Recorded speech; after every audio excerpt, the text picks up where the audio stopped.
A lot of high school baseball players dream of playing college baseball, but the truth is you're probably not gonna make it. 7% of all high school baseball players play in college, and even less, 2% go on and play D1 baseball. And I'm not a and just telling you these things to discourage you. I'm making this video to help you if you're making any of these mistakes. And it's not just about talent. If you're making any of these mistakes, you're killing your own chances. Let's go over 37 reasons on why you're not gonna play college baseball. My name is Evan Mendoza, and I played D1 baseball at NC State University before getting drafted by the St. Louis Cardinals and then later playing for the San Diego Padres. Now I help high school baseball players and their families go through the recruiting process and avoid the mistakes that end their careers before they even start. And if you like this video and you want more, make sure to smash that subscribe button. If anything, it's gonna help me spread this to more baseball players with the help of the YouTube algorithm. Now let's get into it. All right, I got my phone pulled up and I'm just gonna read off a bunch of these notes that I took as far as some reasons why you won't play college baseball.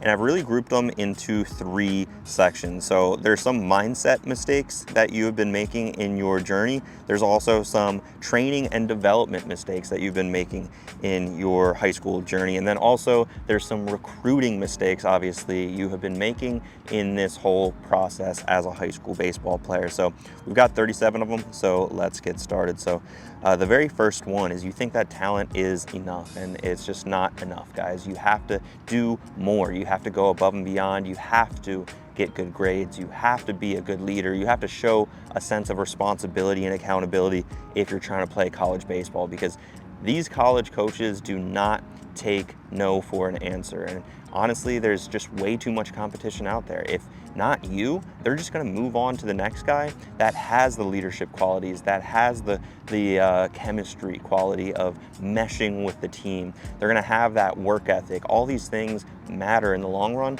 And if you don't understand that, just if you're just a good talented baseball player, it's just not enough in today's game.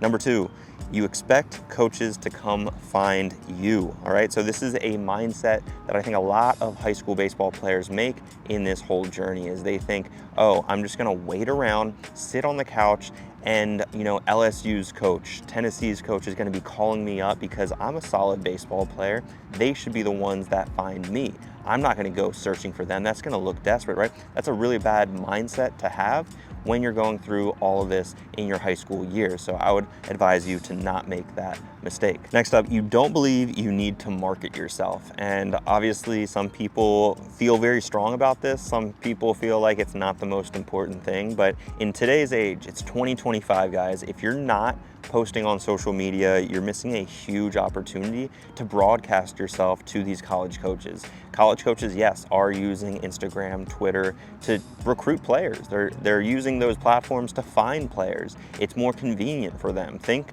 a college camp is pretty convenient to them, where talent comes to them at that specific university. Showcases, they might have to travel to see, better talent. But social media, they could be scrolling on their couch, not lifting a muscle other than their thumb, and they're able to find good quality talent. And I guarantee there's been many, many success stories from the use of just simple social media. So if you're not buying into the fact that social media can actually help you play college baseball, I think you have been born before 1970, because the world is just changing, all right, guys? So you do have to market yourself. You have to put yourself out there because no one else will. All right, next up, you make excuses instead of finding solutions. And honestly, this is probably one of the bigger ones that came to mind when making this video, right? You find the excuse, you do not find the solution, right? I think that's one of my favorite things that I instill in all my students when joining into my academy. Guys, it's not about doing the work. Doing the work's the easy part. Doing the work when it's raining out and you have to be outside, that's the hard part. To stay consistent in those days where the odds are against you, Mother Nature is against you. These are the times where ultimately it is very easy to persuade yourself in your mind, I don't need to do this, I don't need to do that, and I'm just gonna, take an off day. These are the thoughts that will creep into our mind, and ultimately we cannot make those excuses on why we're not going to get the work done. We just have to find the solution on why we need to get the job or the task done that specific day, that specific hour, and we're not going to wait around until 9 o'clock at night to find that motivation. No, guys, these are all excuses that I hear way too often, and I don't buy any of them, all right? You either are sold on the fact that, yes, it's raining, or you're either sold on the fact that, yes, I'm going to get the work done no matter the cost, all right? You think recruiting services will do the work for you, guys. Recruiting services, more or less, is gonna give you a database of a bunch of colleges, and that's just about it. There's not much more to it beyond that. These recruiting services promise you the world, when in reality, being a good baseball player is the most important thing. So if you're believing them that they are gonna fix all of your recruiting needs, I would probably run the opposite direction if I were you. So you quit when things get hard. Guys, it's supposed to be hard. And if it was easy, everyone would do it, right? If every single big leaguer that played on TV, it was an easy journey for them, I don't think any of you guys would be actually, respecting their journey, their path, their hard work to be at the top of the mountain, right? It's supposed to be hard. It's supposed to be a very, very tall mountain that you're climbing up. And ultimately, there's gonna be times where you don't feel like putting in the work and you feel like it's, you're not making any progress. You've plateaued. You're not climbing the mountain. You're literally staying level.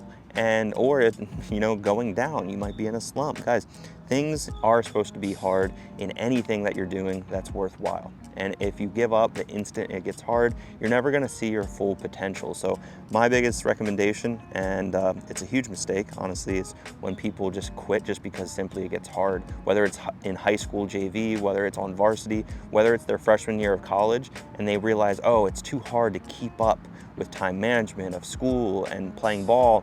Guys, don't give up when things get hard. If it's in baseball or if it's in life, do not quit when things get hard, because you just have to push through, stay consistent in those tough times when you're in the trenches, and I promise you, you will get out someday. It's kind of the analogy that I sometimes like to paint the picture of is, if you are a plane, you're on the runway and you're trying to take off, right? You're moving, you're trying to take off. The number one way that I can ensure that we'll never actually take off is we just turn off the engines, right? If we're going on the runway, we're trying to take off, we turn off the engines, we're gonna slow down, we're gonna slow down, we're gonna slow down, we're never gonna take off, right? So the number one way to take off is just to keep those engines burning, guys. Come on, gotta keep going, gotta keep pushing through. You compare yourself to others instead of improving yourself.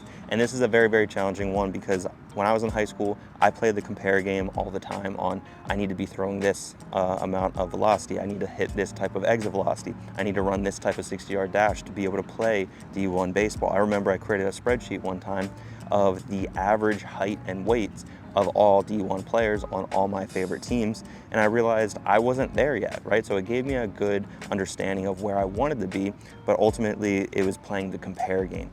In those times where I was comparing myself, yes, I was collecting a ton of data, which helped me understand where I needed to go, but in those times I could really have been investing in myself, getting better, putting myself in the gym even more, doing a couple more sprints, whatever it may be, eating more protein, drinking a protein shake, whatever it may be, right? All right, you're scared to step outside your comfort zone. And I promise you guys, everything that you want in this world, not let alone baseball, but everything you want in this world is gonna happen on the other side of comfort, right? And one fun little example that I had is after my playing career ended when I was with the San Diego Padres, I decided to buy an apartment. It was a lease, but either way, it made me a little bit uncomfortable, because I was like, well, I'm jobless right now, right? I don't have any income, and this is a little bit personal of a story, but at the end of the day, I felt very uncomfortable in that situation, right? But if I felt comfortable, would I have gone ahead and done exactly what I'm doing right now with the academy? Probably not, right? So everything happens for a reason, and when you're uncomfortable, you start to take action, you start to actually push through, and that's when things actually will happen. Next up, number 9, you have a fixed mindset, thinking you cannot improve certain skills. Guys, this is a very limited mindset. Obviously, you have to have that belief in yourself, because if you don't have that belief in yourself, no one else is going to give that to you, right? So if you have that fixed mindset that you cannot simply get any better, and you cannot do this or you cannot do that, guys, those are really, really powerful words that I don't want you to be living through too much, right? Because obviously there are guys in the big leagues getting it done, throwing very hard. These are all things that ultimately happen all the time, on a daily basis too. So You don't take accountability for your mistakes. And guys, accountability is a huge one, responsibility is another one. But ultimately, when you're out there on the field, this is something that I believe truly helped me get to college, but then also when I was in college, helped me get to pro ball. Guys, I took accountability for almost everything that happened on defense, especially because I liked playing shortstop. So think about this, like if there was a runner on first, a double was hit in the left center gap, right? And the center fielder picks it up from the warning track, throws it into me at shortstop, and I throw it home, and we were a split second late and the run scored.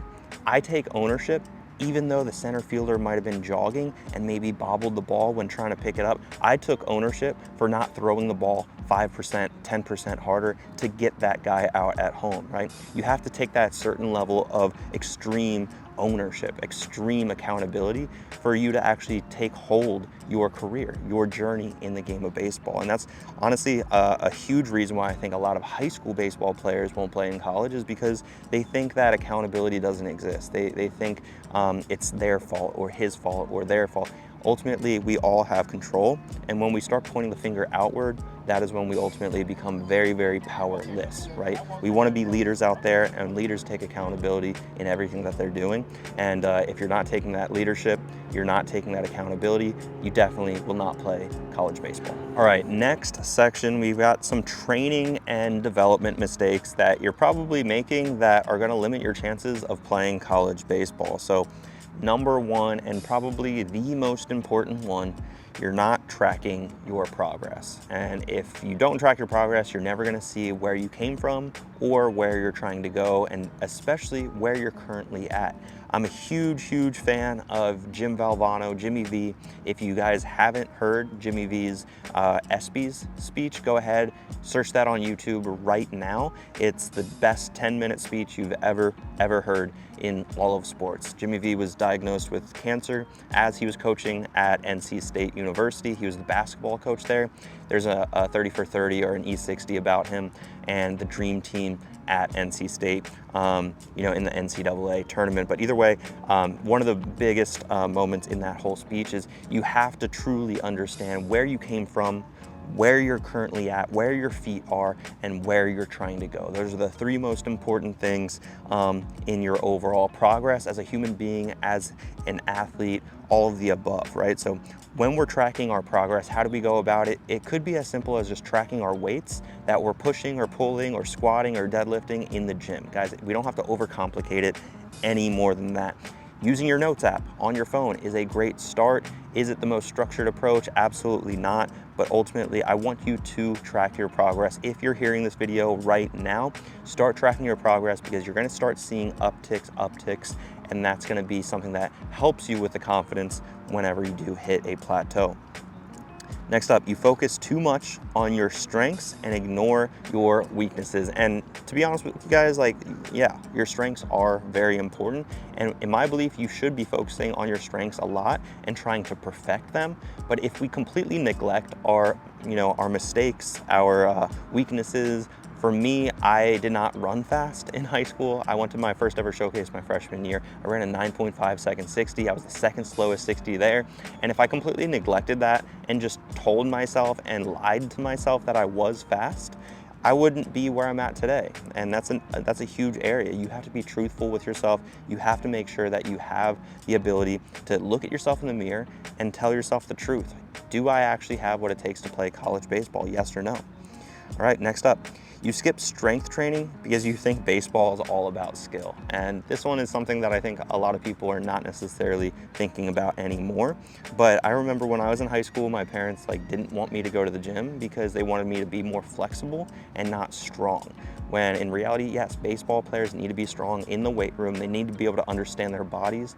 And these are all the areas that I think a lot of high school baseball players just neglect, right? They don't take the gym seriously. They think way too much about travel ball. They think way too much about what they can do away from the gym. Think, showcases, camps, all those things, showcases, camps, tournaments, travel ball, local region ball, all that, right? And they forget about how important the gym is. At the end of the day, the gym is probably the leading force on why I was able to play D1 baseball, is because I was physically mature compared to the rest of my high school teammates on varsity at a national powerhouse of a high school, right? So it wasn't simply just about skill, but I also had the body that was projectable at the D1 level, all right? So you definitely don't want to skip strength training. Strength training is huge, obviously. You also have to be recognizing how mobile you are, because you don't want to be a bodybuilder, so that's where it's really important to be on a baseball specific workout program, and that's something that I actually instruct all my students to do inside the academy. You don't work on speed and agility. Guys, I kind of already hit on this. When I was a freshman in high school, running a 9.5 second 60, that's when I lit a fire under my butt and made sure that I was doing a sprinting program each and every day, no matter what. And this is it. All it took was 10 yards of space on the sidewalk outside my parents' apartment, and that's all I really needed, right? I did the 5-10-5. It's the same sprinting program that I instruct all my students to do today. Literally the same exact sprinting program that took me from like a 9.5 second 60 my freshman year down to like down to a 7.3 my senior year. So I was able to shave off a good amount of my 60-yard dash time just simply by staying consistent. And what I train my students through the 14-day challenge is to make sure that they stay consistent in that sprinting program for 14 days. But in all reality, we should be staying consistent for way longer, right? I did the 14-day challenge, technically the sprinting program, not just for 14 days and tracked my metrics and all that, and I tracked my progress, but I did it for like 3, 4, 5 months in a row, tracking my progress each and every day. I stayed consistent as possible. I would probably say on average 6.5 days a week is what I did that sprinting program, and I saw the results because I did the work. So don't lose sight of that. You take bad reps instead of quality reps with intent. And this is where I think there's a fine line, right? Having rep intent, meaning I want to just take a lot of reps, is important, especially in high school. But obviously if you don't know what you're doing and you're basically creating bad habits by just not having a ton of intent by the quality of your reps, that's going to be a huge mistake that I think a lot of high school baseball players are making, is they just hit off the tee, they hit off the tee, they hit off the tee, they don't have any guidance, they don't have anyone in their corner. These are going to be things that create bad habits, and ultimately you do want to have that fine balance of, I do know what I'm doing, I don't need a hitting coach to guide me and basically hold my hand through every single rep for just 1 hour a week. That's just simply not enough. So when you are by yourself, let's say in your backyard, hitting off of a tee, just like I did in high school, you want to make sure that you have things that you know that you need to work on, and that way you can be your own best coach. That's probably one of the biggest superpowers in the game, is not to be reliant on like a hitting coach whenever things go bad, but you can be that best coach for yourself moving forward. So you're not learning how to self-correct your mechanics, and this plays in perfectly, right, with what I just said. You want to be your own best coach, and if you're not able to understand what your swing mechanics should feel like, that's a huge red flag to college coaches. You have to understand how to make adjustments, and the game of baseball is a game of adjustments. There's nothing more than that. You have to understand how to make adjustments, not only from game to game, but also, more or less at bat to at bat, and the best do it pitch to pitch. In the big leagues, they're able to make adjustments very, very quickly because they've played the game for a really long time, and that's an expectation for all those big leaguers out there, all right?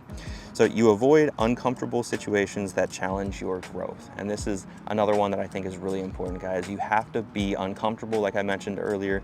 In those situations, that's where you're ultimately gonna feel growth, right? So let's think about hitting off the tee. It's very, very comfortable, right? Let's just use the hitting example. Obviously, we can do this in different other areas of our game, but in hitting off the tee is very comfortable. We feel like we are in control, but let's be honest, is it very game-like? Probably not. So if we climb up the ladder for higher intent, maybe a little bit more challenge, we could hit front flips, right? Someone's standing behind the L screen, maybe a coach or another player, and they're underhanding it to you. Is that more game-like than tee? Yes, absolutely. Does it have higher intent? Absolutely. Is it a little bit harder than hitting off the tee? Absolutely. All right, now let's climb the ladder a little bit more. Coach BP, overhand BP, is it a little bit harder? Yes, absolutely. It's more challenging. He might mix in a breaking ball and you might be caught off guard, right? Is it more game-like? Absolutely.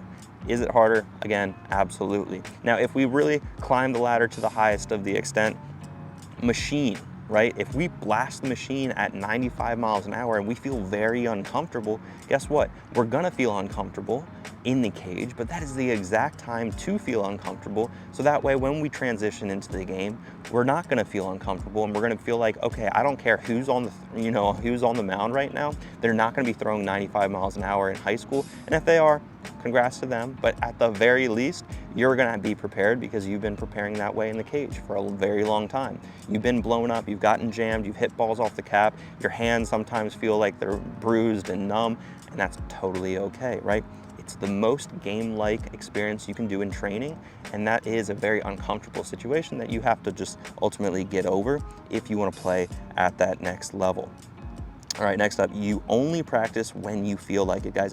If you're not on a structured, regimented plan or program, you are simply just not going to understand the level of accountability and responsibility you need to take for showing up each and every day. Ever since I was really in sophomore year of high school, I had a regimented plan for myself, and it wasn't the most structured plan. I did have it in my notes app, but I stayed true to it because I wrote it down and I stayed true, right? There are a lot of players that I speak to that use the Notes app, workout a regimen or program, and that's okay. Where I think you could probably refine that is making it that much more baseball specific. I think that's where you could, you're leaving money on the table, so to speak. You're leaving development and percentages and pounds off the table because you're just not doing the most baseball specific movements, focusing on the rotational, power and explosiveness. So those are just areas that I think you need to be addressing when you're on a structured program, and then that way you're not just falling to the hey, I just want to practice whenever I feel like it mindset. Next up, you don't get enough live at-bats or bullpen work. And this kind of plays into what I was talking about earlier with, you want to make sure that these reps are as game-like as possible. That way you feel a little bit uncomfortable, but in bullpens, in live at-bats, these are the times where you can kind of just feel out the game. You can work on some things, and guess what? The stats don't matter, right? This is probably the biggest area that high school baseball players neglect in their high school practices and inter squads and scrimmages, whatever. They don't do enough tracking in bullpen sessions. I think every high school baseball program should have a tracking station in their live BP. They should have batting practice on the field as a team. They should have a shagging group. There should be pitchers out there help shagging. There should also be pitchers throwing bullpens during batting practice. There should also be hitters in a station just simply tracking in the bullpen. That means they stand up in the box, they just track, they don't swing, and then that way they're able to get those reps without actually swinging, fouling off pitches, things like that. Last but not least, in the training and development mistakes, you're not building the mental toughness needed for college baseball. And this is where ultimately, when you are training in the gym, when you are working out in the shadows, you're putting in a lot of work, you put in a lot of sweat equity in your career. You have to have that mindset and that resilience and having that toughness to realize that the guy next to you in college baseball, especially at the D1 level, those guys are going to be putting in a lot of hard work.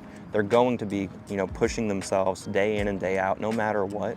And that's when you have to really just make sure that you are tough mentally. You are prepared for what's to come, because let's be honest, they might beat you, but you have to have that mindset to stay resilient. You have to keep your chin up. You have to keep your head up.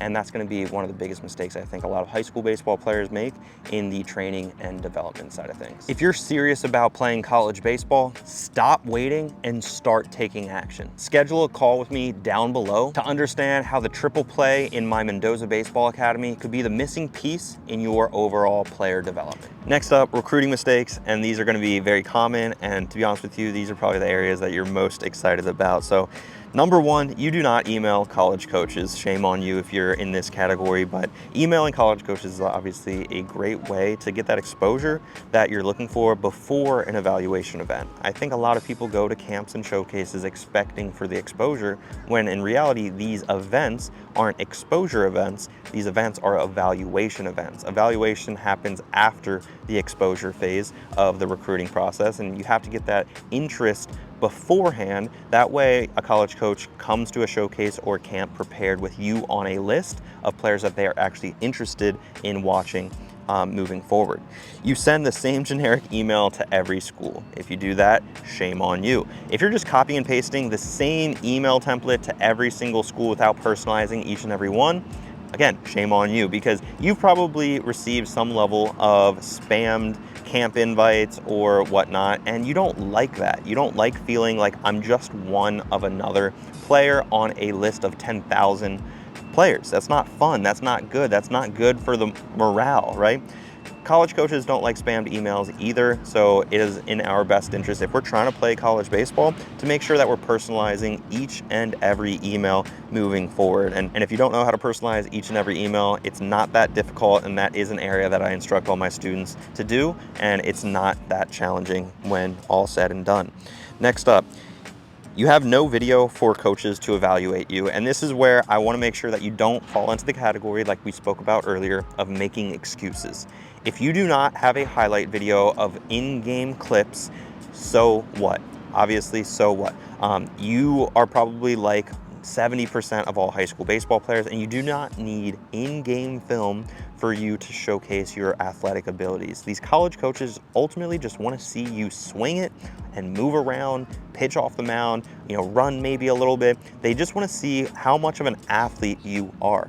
And if you don't show that to them, they're not going to know, right? You have to show them what you're capable of. And let's be honest, a lot of you guys just fall into the trap of, oh, I don't have a videographer that's professional and going to create a hype video of a bunch of cool edits. You don't need that. If you have a phone, that's all you simply need in this whole highlight video stage of the recruiting process.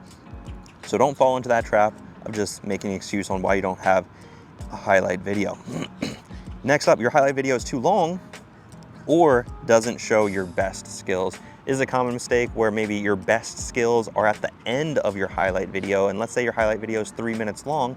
No college coach is gonna last 3 minutes on your highlight video, especially if it's the first time that you're emailing them. So condensing that down to like 30 seconds is my recommendation, and then also putting your best skill in the beginning of the video is probably gonna be the best thing for you. So that way we're really capturing the attention of these college coaches. So make sure that you understand how to sequence your videos. You're not just throwing in a bunch of clips of you hitting in a cage that are from the same angle. You want to make sure that you're including the best clips of you hitting line drives, showing what you're actually capable of. You don't want to put your mistakes or your errors. You want to put your best clips of you out there playing the game. You aren't clear on which schools fit you academically and athletically. So obviously in the whole recruiting process, it is smart and it's definitely valuable to create a list of schools that you're interested in. Obviously, how you create that list should fit into a couple of filters or criteria. For me personally, I wanted to study aerospace engineering, and not every school or program offered aerospace engineering. So it was in my best interest to do that research. What college baseball programs are good, are nationally ranked, and then also which universities offered aerospace engineering. Now let's eliminate like the West Coast, because I wanted to stay somewhat close to home. I grew up in Maryland, also grew up in Florida, so anywhere around those two areas would be perfectly fine by me. And North Carolina State was right in the middle. They offered engineering, they offered aerospace engineering, and they were a really good nationally ranked college baseball program. Obviously the coaching staff, the location, the campus, the dorms, everything kind of played a part in the decision, but my main two were good baseball program, good engineering program. That way if baseball didn't play out, I have that plan B. You're playing in showcases that don't have schools that fit you. So that's honestly twofold in that, right? So you're maybe going to a bunch of showcases that aren't really reputable, and not many good college baseball programs are actually in attendance. So that's number one mistake in that, if we're gonna like double click into it. But you're also going to showcases of like maybe travel ball showcases. I know that that's a thing nowadays, or maybe you're just simply going to a college camp showcase. It's like a fun camp, and maybe it's a super high-end D1 program, and definitely it's good for the experience, good to feel what it feels like to explore the campus, explore the locker room, see what it feels like to play on that field. But maybe they're just simply not a good fit for you, and that's something that you have to address before even having that discussion on if you even want to go to that showcase or that camp or not.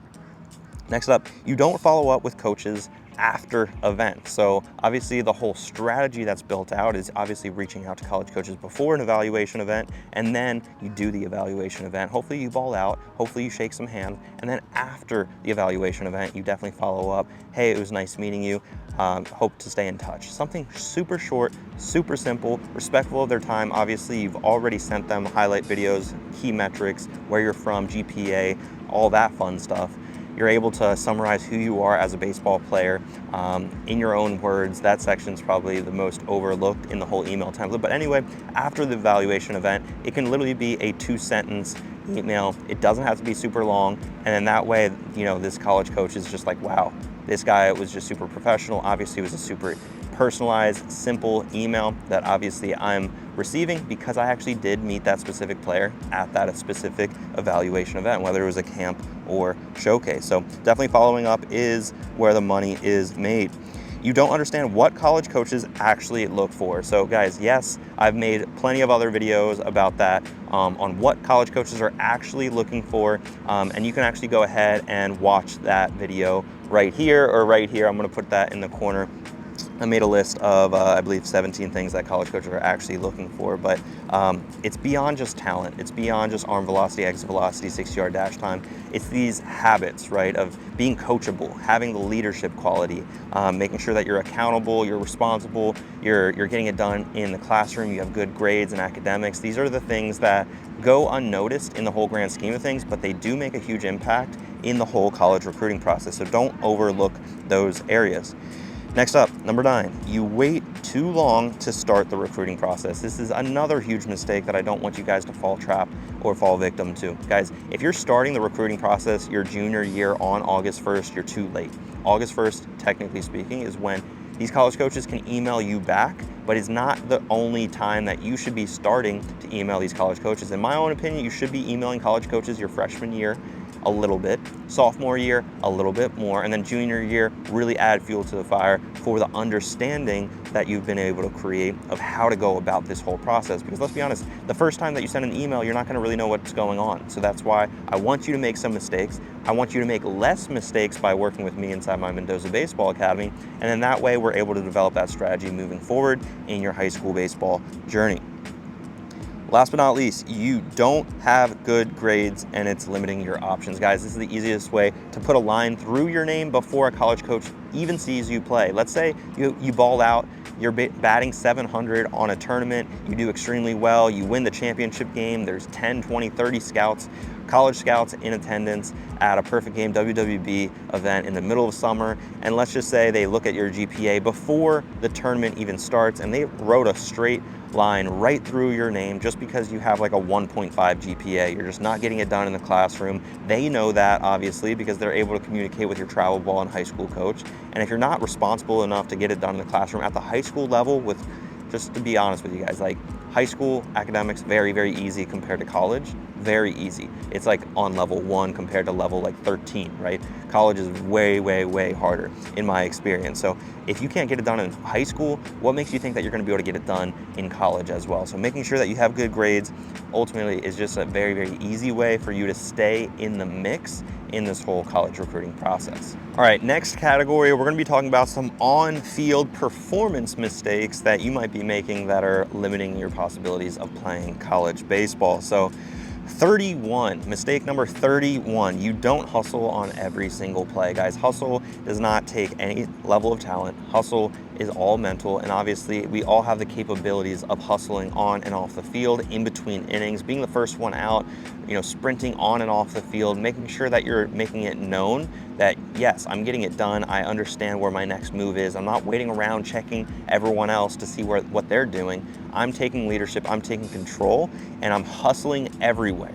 College coaches will see what you look like and what you're doing as far as how you act from the moment that you step off of your car, out of your car, and basically walk into the tournament, the field, the showcase, whatever it may be, if you are on that short list. If you're on that short list, if you've done the whole recruiting process right, you're emailing them beforehand, don't be that guy that just thinks it's too, you don't want to be too cool by hustling everywhere. Hustling everywhere is the cool thing to do if you want to play college baseball. So don't feel like you're too big for hustling. Guys, it's never going to go away.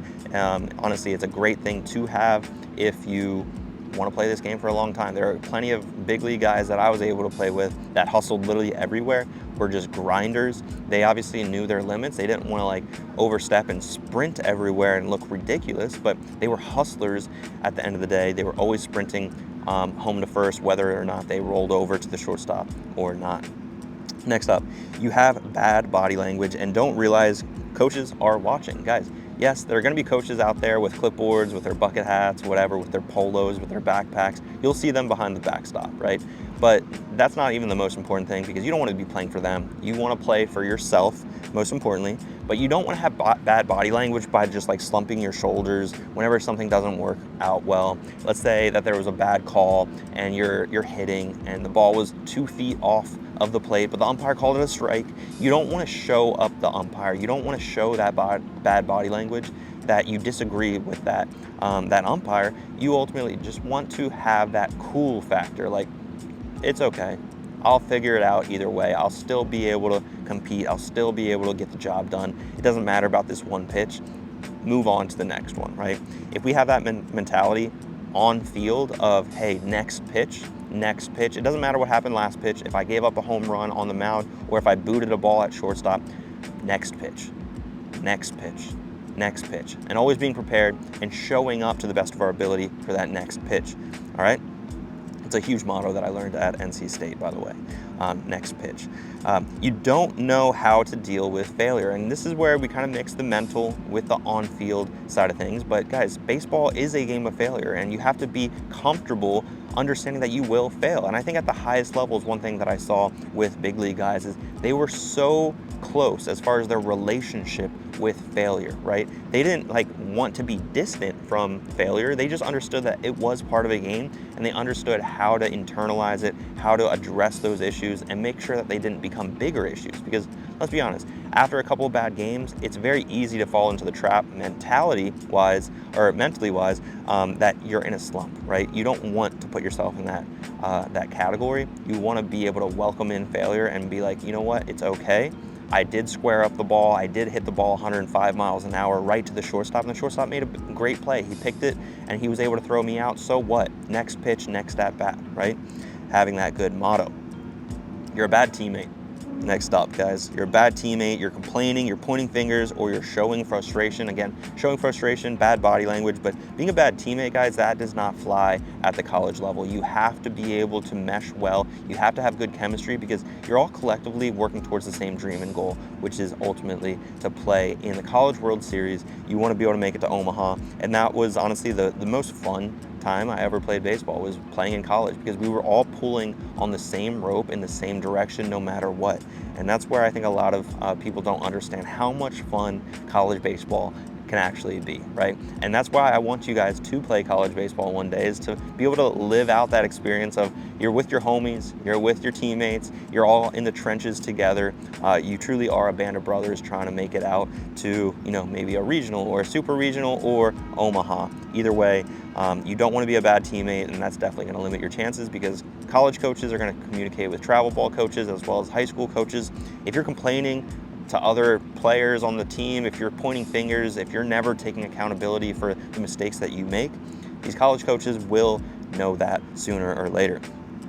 Next up, you don't play with confidence even when struggling. Guys, you do have to trick yourself every once in a while when you are in a slump and tell yourself you are the best player out there, and that's going to help you out, play with that confidence. But guys, confidence is a tricky thing. I think it's a funny little equation when you are prepared mixed with experience, right? Obviously, the more experienced you are, you're going to feel confident in whatever it is. When you get so null to the fact of whatever the outcome will be. So, for example, when I read a swing, and let's say the batter swung through 2 pitches, 2 in a row, and I read the swing, and I just anticipate so much that the next pitch, the pitcher's going to throw an off speed, he's going to be out in front, he's going to make weak contact, and I'm going to be the shortstop, and I'm going to field the ground ball, easy peasy. I saw it happen in my sleep.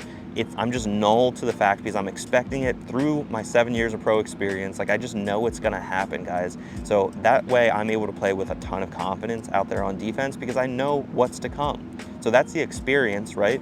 that I'm able to be understanding through 7 years, which sometimes it takes a lot of time, but really through the preparation too as well. I love retelling this story, but when I was in like 2nd grade, there'd be spelling tests, and if I didn't prepare and if I didn't study to the best of my ability, I didn't feel prepared and I didn't feel confident when test time came. I remember sometimes my mom would even quiz me on the ride to school, and let's say whatever reason we were in a hurry and my mom didn't do that, and I didn't feel to the best of my ability prepared, I didn't have that confidence that I was going to get a straight A, you know, an A plus, whatever it was, in 2nd grade. So I definitely remember that feeling of confidence and recognizing that the more I did in preparation, the more confident I felt. So it's the mix between that preparation with experience is going to give you that biggest amount of confidence when playing. So keep that in mind when you're not working out as much as you know you should be. Keep that in mind because you're probably not playing with a ton of confidence because you're not super prepared. You don't take extra reps outside of practice, and this kind of plays into the confidence of preparation, right? You have to be doing stuff extra. What I like to say is you always need to be doing stuff in the shadows where you look to your left and right and you realize nobody is there with you right now. There's nobody left to right of me, right? I'm creating this video for you because I think that this is something that's super valuable, right?